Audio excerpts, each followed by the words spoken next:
नमस्कार मेरे प्यारे बच्चों। आज मैं आपके समक्ष संस्कृत माधुरी भाग 3 के षष्ठा पाठा को लेकर आपके सामने उपस्थित हूँ। और बच्चों, पाठ का नाम है बुद्धि चातुर्य, अर्थात बुद्धि की चतुरता। तो बच्चों, ये पाठ त्वा प्रत्यय पर आधारित है। त्वा प्रत्यय का अर्थ होता है बच्चों करके, यानी किसी भी धातु के साथ जब त्व प्रत्यय लग जाता है तो उसका अर्थ हो जाता है करके। तो इसका एक उदाहरण देख लेते हैं। जैसे बच्चों, पठ धातु है, पठ प्लस त्व प्रत्यय इज इक्वल टू पठित्वा, पढ़कर। दृश्य प्लस त्व प्रत्यय दृष्टवा, देख कर। ठीक है, तो बच्चों अब हम पाठ शुरू करते हैं। बच्चों, माधव और उर्मिला दोनों पात्र हैं और आपस में बातचीत कर रहे हैं। माधव उर्मिले पश्य इदम चित्रम। हे उर्मिला, इस चित्र को देखो। पश्य मीन्स देखो, इदम चित्रम इस चित्र को। अहो कीदृशे मनोहरे माले स्तः। अहो अरे, कीदृशे कितनी सुंदर दो मालाएं हैं। माले का अर्थ बच्चों दो मालाएं, स्तः उसी के अनुसार लगा है। कितनी सुंदर दो मालाएं हैं। उर्मिला आम माधव जानासी किम एत्यो का भेदा। आम मीन्स हाँ। उर्मिला कहती है हाँ माधव, जानासी जानते हो, किम एतयो का भेदा। एतयो मीन्स क्या जानते हो, एत्यो मीन्स इन दोनों में, का भेदा क्या अंतर है। जानते हो इन दोनों में क्या अंतर है। माधव कहता है भेदा कहा, क्या अंतर है। एते तो तू समाने एव प्रतीयेते। एते तो ये दोनों तो समाने एव समान ही, एक समान ही, एक जैसी ही, प्रतीयेते प्रतीत होती हैं। उर्मिला कहती है न एवं ऐसा नहीं है। पाठम पठित्वा पाठ को पढ़कर। बच्चों यहाँ पर पठित्वा आ गया है, पठ प्लस त्वा प्रत्यय पढ़कर। पाठम पठित्वा पाठ को पढ़कर, ज्ञास्यावः जानेंगे, अन्यो भेदम इन दोनों के अंतर को। पाठ को पढ़कर इन दोनों के अंतर को जानेंगे। पुरा एकस्यां नगर्यां भोजा नाम नरेशः आसीत्। पुरा प्राचीन काल में एकस्याम एक नगर्यां नगर में, भोजा नाम नरेश भोज नाम का नरेश मिस राजा, आसीत मैंने था। प्राचीन काल में एक नगर में भोज नाम का राजा था। तस्य सभायाम अनेके कवयः पंडितः कलाकारः च आसन्। तस्य सभायाम उसकी सभा में अनेक कवि पंडित कलाकारः च और कलाकार आसन थे। तेषु कालिदासः अपि सभायाः श्रेष्ठः कवि आसीत्। तेषु उनमें से कालिदास अपि भी सभा के श्रेष्ठ कवि थे। एकदा सह राजा अचिंत्यत। एक बार सह राजा उस राजा ने सोचा, मम सभायां बहवा बुधा पंडिता च सन्ति। मम सभायां मेरी सभा के में बहुत से, बहवा बहुत से, बुधा बुद्धिमान, पंडिता पंडित च और, संति हैं मेरी सभा में बहुत से बुद्धिमान और पंडित हैं। न अहम अवगच्छामि, न अहम मैं, अवगच्छामि जानता, न मैं उनके बारे में नहीं जानता। तेषु कः श्रेष्ठतमः अस्ति। तेषु उनमें से कः कौन, श्रेष्ठतमः सबसे श्रेष्ठ, सबसे अच्छा, अस्ति है। अतः तेषां बुद्धि परीक्षां करिष्यामि। अतः इसलिए तेषां उनकी बुद्धि की परीक्षा करूँगा। ततः इसके पश्चात सह वह दो पुष्पहारों अरच्यत। उसने दो पुष्पहारों, फूल की मालाएं, फूल के हार अरचित बनाए। तयो उनमें से एकः शुद्ध पुष्पाणां हारः आसीत्। उनमें से एक शुद्ध पुष्पों का हार था। द्वितीय च कर्गद पुष्पाणां कृत्रिम हारः, और दूसरा कर्गद मीन्स होता है कागज, कागज के फूलों का कृत्रिम, कृत्रिम मीन्स बनावटी, हारः मीन्स हार था। उनमें से एक शुद्ध पुष्पों का हार था और दूसरा कागज के फूलों का हार था।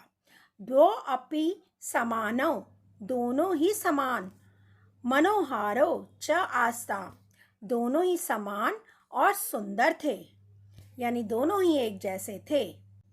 ततः सह द्वौ पुष्पहारो अरचन, ये हो गया बच्चों।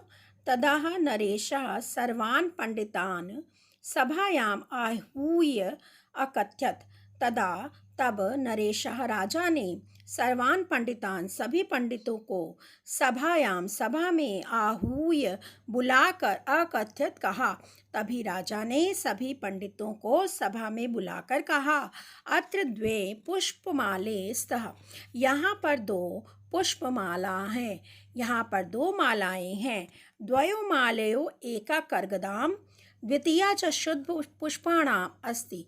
द्वयो दो मालाओं में एका एक कर्गदां कागज की और द्वितीया च और दूसरी पुष्प शुद्ध पुष्पाणाम अस्ति और दूसरी शुद्ध पुष्पों की बनी हुई है।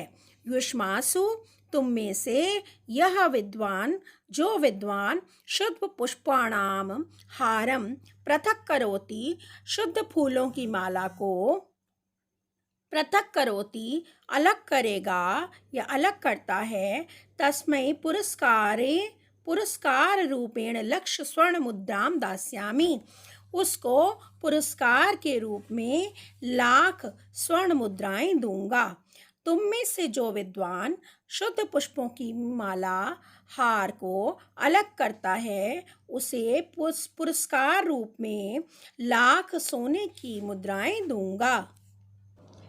सर्वे जनाः इदं श्रुत्वा आश्चर्यचकिता अभवन्। सर्वे जनाः सभी लोग इदं श्रुत्वा यह सुनकर के आश्चर्यचकित हो गए।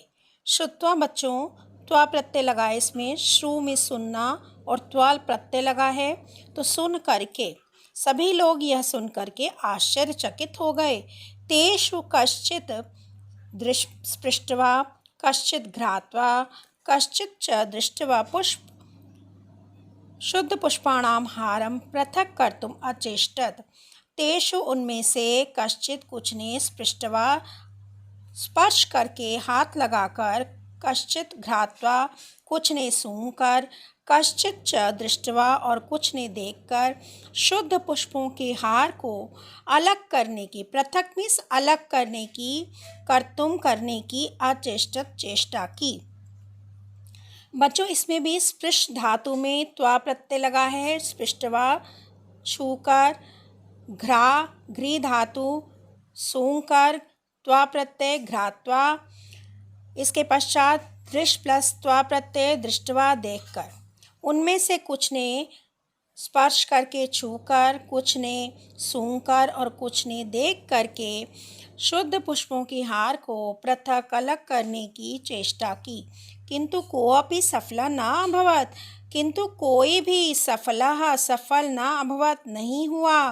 तदा कालिदासः, तब कालिदास स्वस्थानात् अपने स्थान से उत्थाय उठ करके अग्रे आगच्छत, आगे आए।